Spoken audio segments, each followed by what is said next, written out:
Are you ready to learn? Because my super experienced guests are ready to share some really valuable information. Make sure and listen all the way to the end to get help and support. So let's start with the best audio experience. Hello guys, welcome to our show. Today we discuss about SEO. We are going to cover some methods that actually work in 2022, and I'm so excited to discuss this topic with an SEO expert, Roberto Heber. How are you? Good. Thank you for having me. Big pleasure. I love to speak with my colleagues to learn something new, to think how I can change my strategy or how to adapt or innovate, because we know that SEO is a quickly changing world, so we need to find something new as usual. Before we start, just tell more about yourself, experience, background, and why you decided to share with us about SEO. I've been in the industry for 21 years. I worked for a large hospital network, doing all their SEO and paid advertising for them. I did that, and then I went freelance, probably about 4 years ago, and haven't even looked back. Yeah. Can you tell how why you decided to switch from working for someone to freelance? What kind of decision is this? Because I often get this question: how to start my own business, how to go to freelance, how to find first customers. Any insights about that?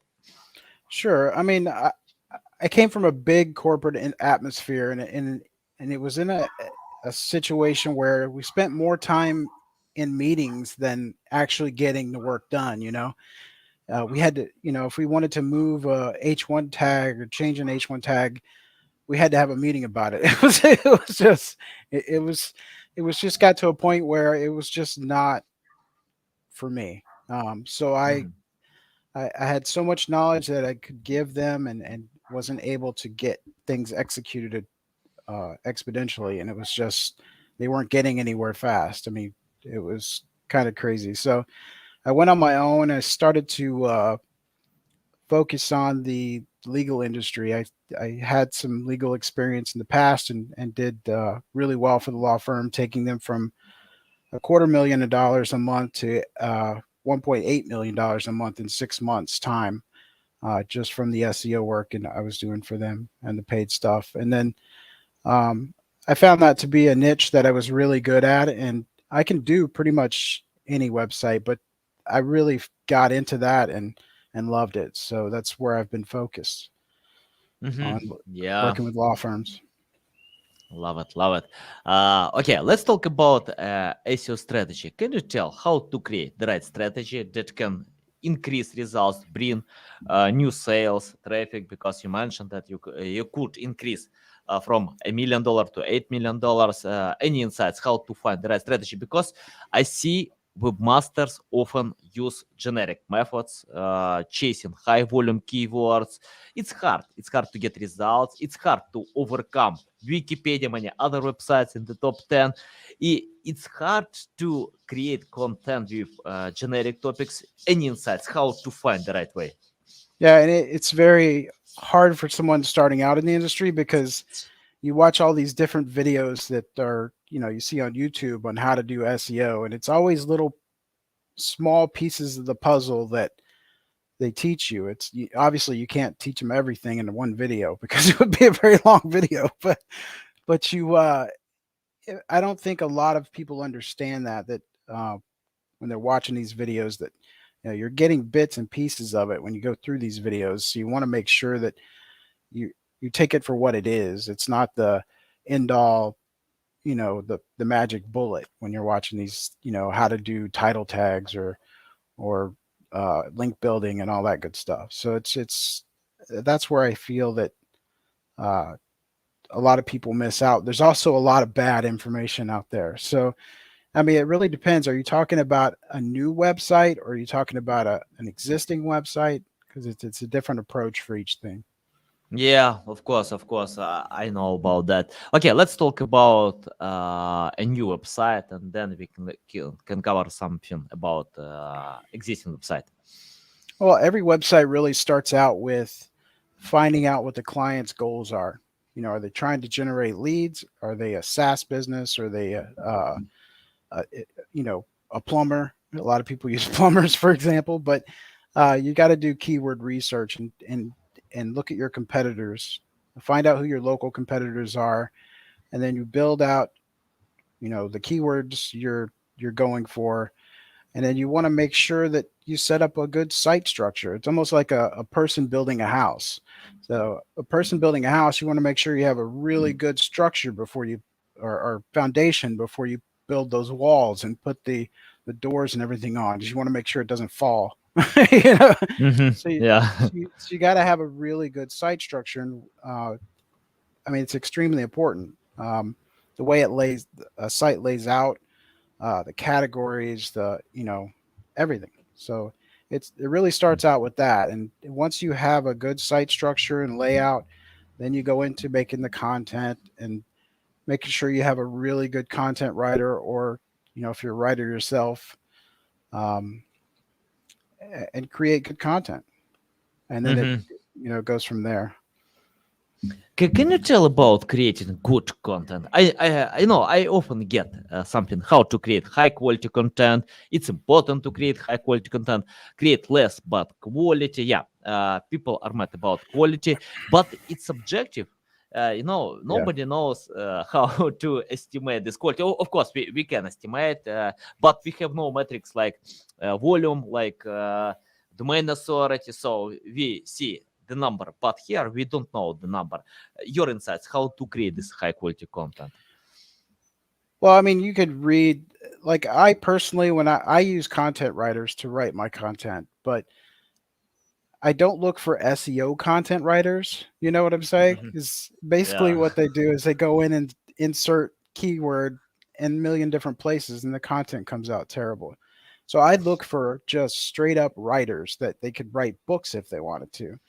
That's the people I go after, because you want to have you want to write for people, not for search engines.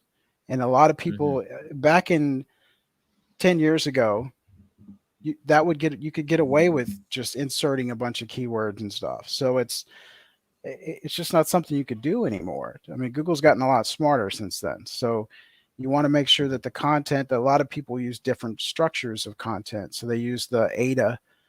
ADA's my favorite, but then they have the EAT formula, which is different writing styles. But I've always stuck with ADA, the writing style ADA. You can look it up. It's called the ADA um, writing style, but I've found it to work really well, and it's basically your you know, you got your call to actions, your the uh, what you're offering, and all that stuff. So it's just it's, to me, I've had a much better results from using that. Can you tell more about ADA? Because if someone is not familiar with that, what kind of parameter and how to consider in your content creation process? Well, I don't remember what it stands for, to be honest with you. Let me pull it up. Yeah, okay. Go ahead.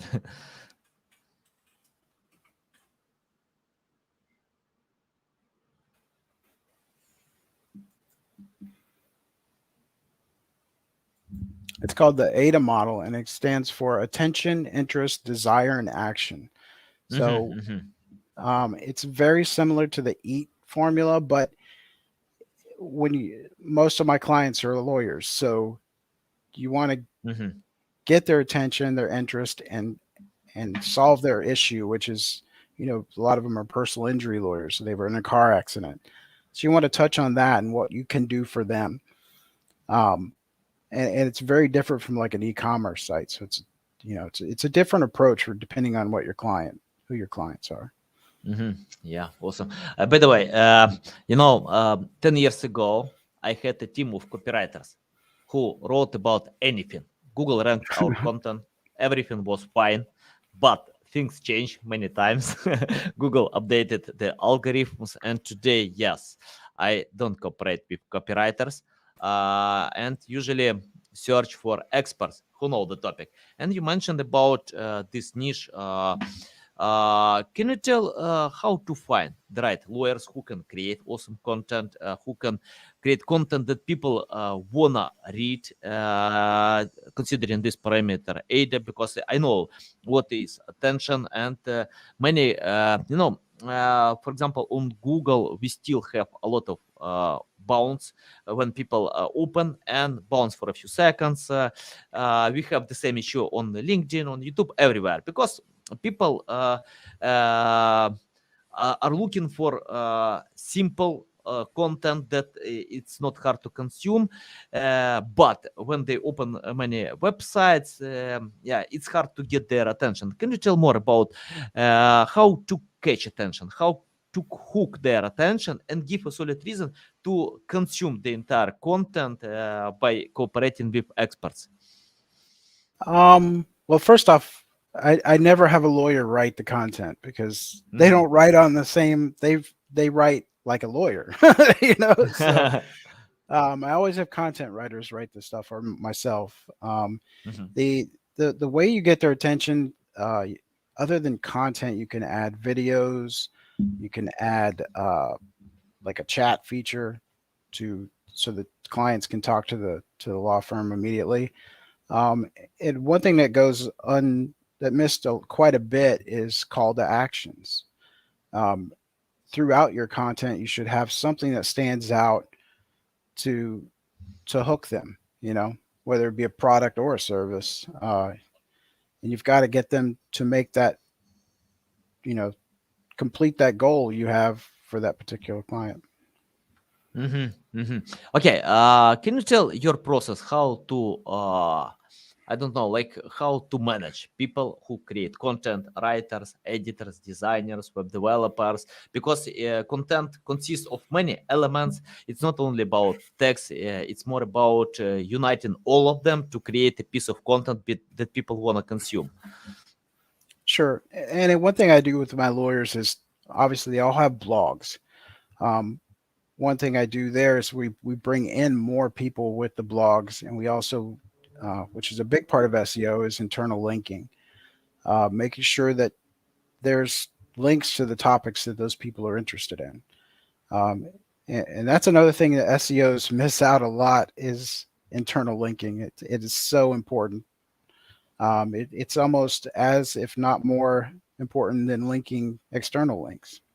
Mhm. You can rank a page that has no external links as long as you have a good internal linking structure. Yeah, I agree. By the way, for me, interlinking is the most important link building campaign because It's the easiest webmasters too. of yeah, easiest because you control it. You Yeah, own exactly. this strategy. You don't need to reach out to others to use PR, many other things. Yeah, just interlink from existing pages related to your article or page, and it's not hard. Just find related pages on Google. I usually search for my domain with related keywords, or I know these pages. I just link from them. Yeah, many different things. Okay, let's talk about parameters like keyword difficulty, volume, and many others that are related to keywords. What do you think about these parameters? Because many marketers have different opinions about that. Some of them consider keyword difficulty. Some of them tell no, Google doesn't have this metric. We don't need to consider it. From your experience, do we need or not? We do, I believe. The thing is a very common practice for agencies and stuff is they go for the low hanging fruit immediately. So they'll go for the less volume, more long tail stuff that they can rank pretty quickly. Um, but you really have to because the field that I'm in, a personal injury lawyer is probably one of the hardest things you can rank. Um, and it's difficult. And most of my clients rank in the top three simply because it's an ongoing process. Like we were just talking about with internal links. You write tons of blog posts linking back to those pages, to the important pages. and that's a big part of the blogs. Is you want people to read them, but you also want to make it as easy as possible for them to get to uh, those pages. And for personal injury, it can take quite a few links, but you want to make sure they're quality. You don't want to go out and go to Fiverr and say, "Give me 1,000 links." You want to uh, work hard at that, and it is the most. That's probably, to be honest with you, I've been doing this for a long time, and that's probably the thing I hate the most is getting backlinks because it's so time consuming. But Yeah. it's a necessity. And a lot of local businesses can start out by just doing things simple like local directories, like your yellow pages or your those type of things. That can give you a good start. It's kind of the seeding the page, giving it what it needs to get started, and then start reaching out to other blogs and stuff like that. But Yeah. By the way, I don't know. People still can buy 1,000 links on Fiverr, so they have the services because the last time that I've seen, it's not because I don't know. I didn't check out for a long time, but yeah, the last time I've seen about that like many years ago on the Fiverr. it's a Probably, yeah. yeah, it's a big misconception too that you need 1,000 links on a page to rank, and that's not the case at all. Going back to internal linking structure, if you're linking to the important pages and you've got, I've had personal injury pages that ranked with only 10 backlinks to it, but they're high quality, like, 50 and above domain authorities. Mm-hmm. Um, Yeah, I know some webmasters who don't use any link building, and they have a million traffic. And I check out this websites, pages, and got it. They can create links worthy content that earns links naturally. So without any link building, they create a lot of content at scale. Very And nice. I ask them why you don't use link building, and they reply to me, in the first stage, we don't know anything about link building, so it's not our strong side. And the second, the budget that we can spend on link building, we spend to create much better content, high quality content. So when we have high quality content, Google has no other choices, to link this, to rank this content because it's much better than existing. And I think, yeah, link building is important, but content is more important than link building. Yeah, Without content, you for can't sure. get any results. So yeah, can you tell about technical optimization? How it's important today to optimize websites with page speed and any other errors on Google Search Console? Because I see a big issue when webmasters are trying to fix anything to get 100% green line by page speed and size. Do we need to do it from your experience? Um, yeah, the that is extremely important. I mean, it's like on the technical side, you have, one thing. I also build websites as well. So like, you want to make, especially with new websites, you want to make sure. I mean, a lot of people's answer to things they want on their website is a plugin. And that's probably one of the worst things. You really have to be a minimalist when it comes to, if you're using WordPress, obviously, um, to be a minimalist on that. And if it's something you can possibly code yourself, which I like to do, and try to find things that don't use JavaScript, because JavaScript is very heavy on your website. Um, uh, it's extremely important. I mean, other things that I like to do on almost every website I do is, and I've gotten a lot of traction from, is schema markup. Using schema to bolster your pages, and you want this because in the search engine results, you don't want to just look like every other link that's on there. You want to stand out. You want to have review stars. You want to have pictures and anything to enhance your search engine results so that you stand out. And it's been proven that, I would say an average of 30% increase in your click-through rate just by implementing schema. Yeah, interesting. Okay, let's No. talk about another aspect that it's very important today, user experience, because you started our podcast by sharing that it's important to have the structure, the right structure. And can you tell how to find the right structure? How do I know that this structure is user friendly and yeah, it will provide great results? Um, I would say I would have to use something for an example. Let's say, since I work with lawyers, let's say you have a lawyer that does personal injury, also does divorce, divorces. Um, you obviously do not want to do personal injury, and then after that, you are, in the structure of the URL, divorce. Obviously, that's just doesn't make sense because divorce doesn't fit in the category of personal injury. So you want to separate those out so that the URL structure is correct. So you have family lawyer, divorce, or child custody, those type of things are all in one kind of string, so to speak. So they're in their own category. And making sure that that's laid out so that everything can get linked to within a maximum of 3 clicks. The lower it takes, the less amount of clicks it takes, the better, basically. Mhm. Okay, can you tell where to start to write text or draw design? Because I see it's different approach from many specialists, and it's like chicken or egg. I don't know. What do you think about design or text? It can be done together. I think that if you have your structure laid out and at least you've gotten past the keyword research, you know what pages you're going to need, and you can have your content person go out and start writing that content.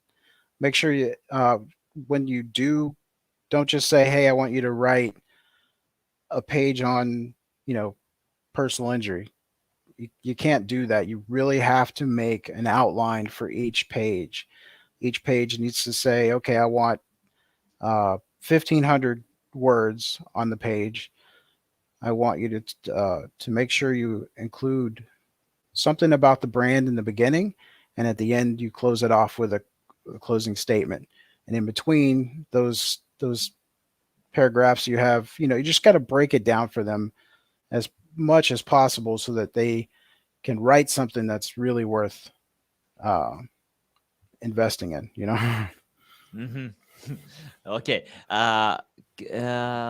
Can you tell how to measure SEO results? I mean, like, it's not only about traffic, because I remember someone shared with me after getting penalty from Google, website lost 400,000 traffic, but Oof. this website didn't lose any sales.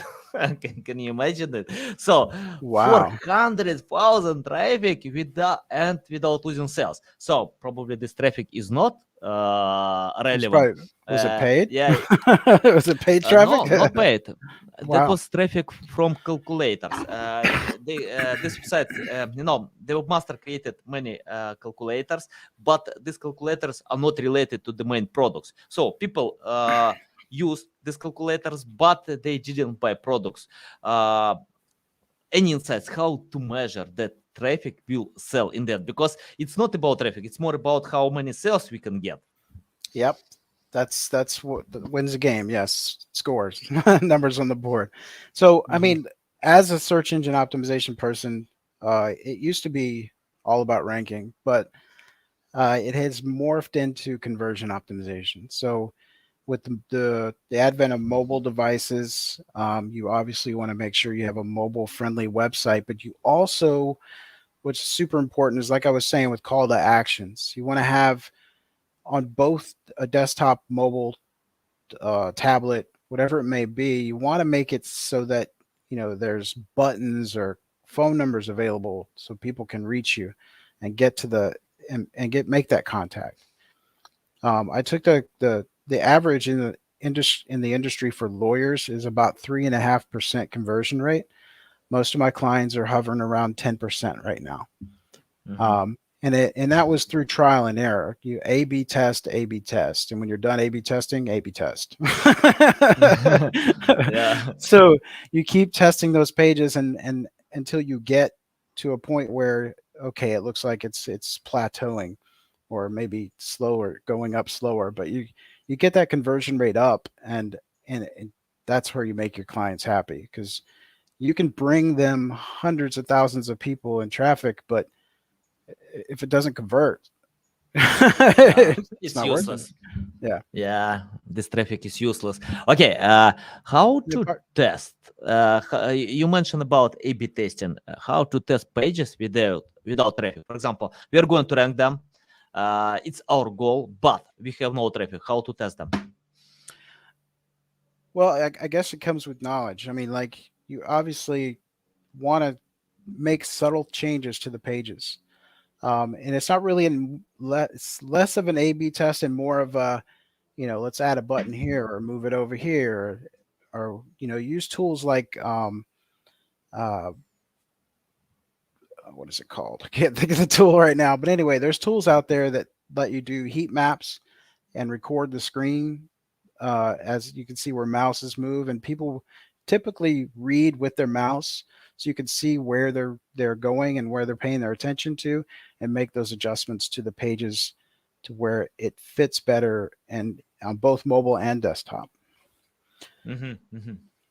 Yeah, Robert, I have the question about SEO intuition. I see when webmasters pay a lot of attention to data, but sometimes we don't know what actually customers want to get. And most data are generic or the average data. It doesn't mean that this data is related to our customers. And sometimes we need to use intuition, when you can assume, okay, by the way, I always use intuition on LinkedIn when I post because I have no special deadline, special type of content. I just test many different things.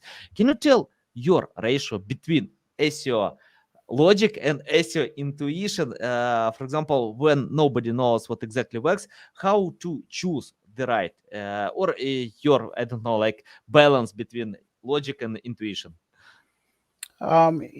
It's everything I do is data driven. Like I'll go through analytics with a fine tooth comb, um, and pull from the data. I also obviously use like tools like Hrefs or SEMrush to really pull in all that information and make that decision. Okay. Can you list your loving tools, Href, SEMrush, and any others? Um, well, obviously, Search Console I use quite a bit. That's a free tool that anybody can use and should be using on their website because there's a lot of data there that you can grab on bounce rates and stuff like that. But the the major thing is I try to stay data driven. I would say 30% of the time I use intuition. Obviously, you want to make sure that you're not going after keywords that are more informational, as opposed to, unless you're a blog and you're trying to give information. But I mean, like if you're a law firm or something like that, you with your blogs, you tend to bring those people in and click through to convert. That's the goal. So you don't want to come across topics of, I see all the time law firms that have uh, FAQs that they mark up, but they put in stupid things like, what is a personal injury lawyer? Or like, uh, it's just, that's not a question. If you're looking for a personal injury lawyer, It's Wikipedia. yeah, you don't want to know what a personal injury lawyer if you're looking for one. Yeah. It's not really a good question to ask, but so those are not really your clients, so to speak. So it's gotta be well thought out, Yeah, agree. Okay, let's talk about link building because yeah, we touch a little bit about link building. You don't like any other process, but still it's important. Can you tell how to find the right link building campaign? Because we mentioned that on Fiverr you can buy 1,000 links. Don't do it. We don't recommend it because it's obsolete. It doesn't work today. But in the end, how to find the right link building campaign for specific clients? Because we have a bunch of white hat link building. From your experience, how to choose the right one? I tend to look for higher domain authority sites. Um, Obviously, just for the viewers that are kind of new to the industry, DA and is not something that Google came up with. It's the tools that came up with this, or uh, DR, which is domain ranking. That's Ahrefs, and then DA is it come up by Moz. But they just give you gauges on how good the site is. Basically, you don't want to have. I mean, you obviously you're going to get these, and they come naturally as well. But DA that's 5, 6, maybe 0. So some of them are spammy websites, but those come naturally. Those are easy to get. But the ones that you want are the ones that are higher domain authority than what your domain is worth. So I mean, you might start out in the 20 DA range, and then work your way up. My sites are around 40, so they're like I go after higher. It's just that's my methodology. But the to do the outreach, it's very difficult. I use SEMrush for that tool. I send out probably hundreds of emails to different websites, explaining. Usually I'll pitch them on an article that I just wrote or had somebody write that I think complements their article, and ask them if they would like to link back to it to get more information. And I mean, there's all different kinds of approaches on how we do it. Guest blogging, we do that. I don't do any comment stuff. I think that's kind of old and old school tactic, but some people still do it. But I just don't. I stay away from it. I have the question about common mistakes. You mentioned about your experience, extended experience. You probably started with Google because in 2000, like plus 20 years, yeah, Google overcame in some time Yahoo, AltaVista, many other search engines. Can you tell what kind of common mistakes webmasters still do? But it's better to find a much better way. And any tips how to find a better way? The most common thing is I see content. Like it's either really thin content or just terribly written content. And that's you have to have a standard on what you put on your website. Think of it as you're going out to buy a suit. You don't buy a cheap, terrible looking suit. You want to look nice, So I kind of take that approach with content. I do see a lot of bloat on websites where they've just got, like I was saying with the plugins earlier, they use just ridiculous amounts of plugins. I saw one just a couple of days ago. It had 80 something plugins on their website, and they wanted to know why their website was slow. Why? Well, that was easy. Yeah. And it's just crazy things they get plugins for. But just keeping your site lean, making sure you're not spammy. Google picks up on that stuff so easily now. And I mean, especially with the most recent update of the helpful content that Google just released. A lot of sites are getting hit with that. Don't be lazy as far as I'm seeing a lot more too of AI written content. It's even if it's AI written, you need to work on it and make it better. But for the most part, AI content is just not where it should be. And it's very easy. It's very easy to pick out what's been written by AI because it's very general. There's no specifics. It's worthless content. Yeah. By the way, I use AI tools, but I edit a lot after them, and they can help to save time. when you create a website structure, when you create structure of your articles, so AI tools can find popular questions. You don't need to go to Ahrefs, SEMrush. Just use AI tools, but don't rely 100% to them. Even Right. 80% don't rely. Well, you It's know better. where I've found it to really be helpful is using it for writing like a description for your Google business profile, for Mhm. your services and stuff like that. That when you have multiple locations and multiple sites, that's an easy way to do it. And I still, even though I'd use the AI content for that, I'll go in and make changes to it and make it, better. Mhm. Um, Yeah, got it. Robert, I have the question about how to learn SEO today. For example, let's imagine you have no experience, 20 years of experience. You started from scratch, like many students that are on my network. They want to learn more about SEO. What will you do today to start learning about SEO according to your experience? the tough thing is filtering out the bad information with the good. There's How to do it? yeah, exactly.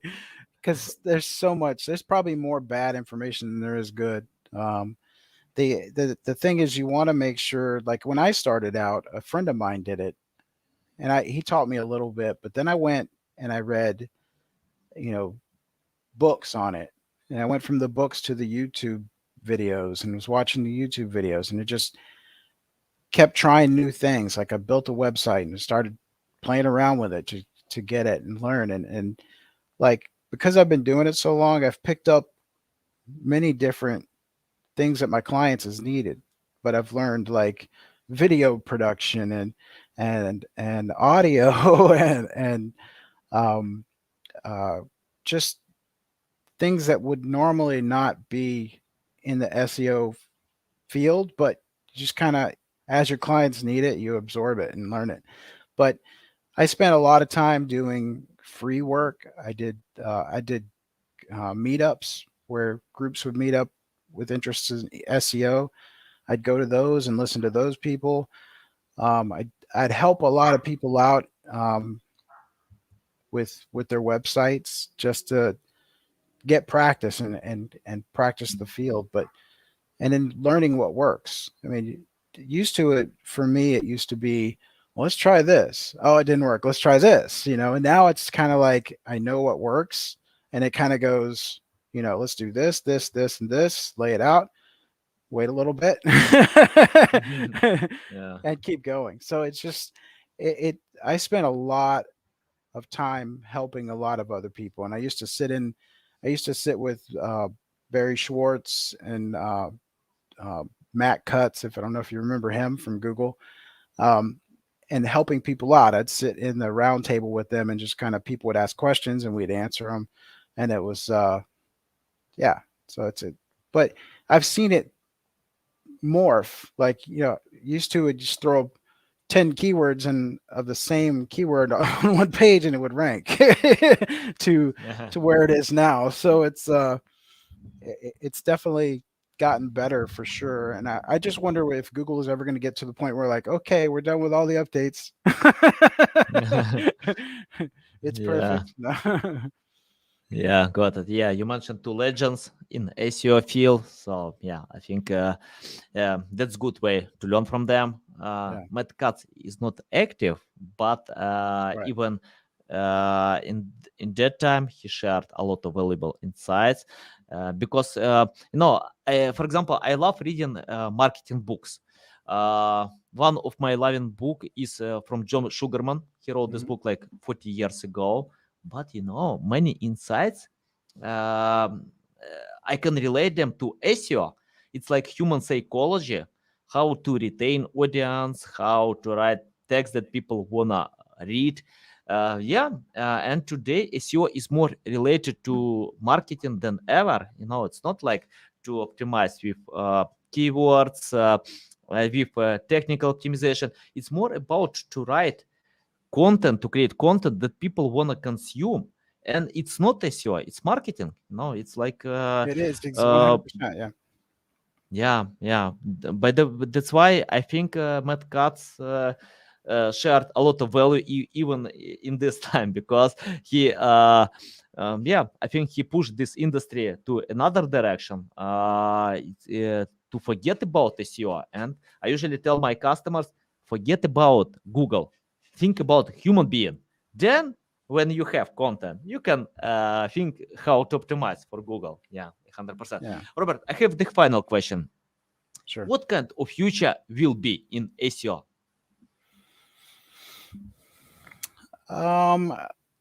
It's hard to say at this point. I wonder if there's even at some point where it's going to be the web pages will be needed. I don't know.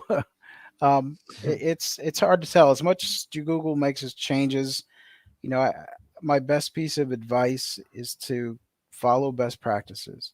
That's one thing I've followed from day one since I've been in SEO, and it's never steered me wrong. Like I know how to do all the black hat stuff, and it doesn't pay off in the end, especially for clients. You obviously can't make that mistake. But I think mobile will continue to be a big part of websites. Most of my websites are 70% mobile. So it's a big part. There's going to be other types of devices. I'm sure VR is coming. I don't know if that's going to continue, Hamlet. but yeah. So I don't really. Hamlet. I'm more of a, if something changes, I adapt. And as long as you stayed with best practices, that's never going to change. It's always best practices. Really hasn't changed much. All these other things like schema and all that's just icing on the cake. And it helps you improve. But just that's my best advice. Nice. By the way, I'm not against Hamlet or glasses or any other gadgets, but I just dislike idea from Elon Musk to make from human being to keyboards, to add something to your mind, any chip, anything. I dislike this idea. I don't know. Yeah, Robert, it's a big pleasure to get on the show, to learn from you. Tell our audience how they can reach out to you, how to learn more about you, how to follow you. Honestly, I don't have a website or anything. I stay so busy that I just don't want to. I can't take any more clients. So, just being honest. But I know a lot of people in the industry, and I've always got people, hey, can you do this? Can you do that? So it's just me. I don't hire outside except for content. I do all the work myself. So I'm kind of a boutique. Got it. Guys, you can find LinkedIn profile in the description below. I tagged Robert, so probably Robert will find time, to share someday. On Twitter, my name is my Twitter handle, so nice. Yeah, I'll submit Twitter as well, so you can find all stuff. If you open Twitter and LinkedIn, probably. Yeah, Robert, it's a big pleasure again. Thank you for your time. You share a lot of valuable insights. I love it, guys. You need to follow Robert on Twitter. If he has time, you can reach out, to talk directly with him. Guys, thanks for listening and watching us. See you next time. One thing, Slava Ukraine. Героям слава.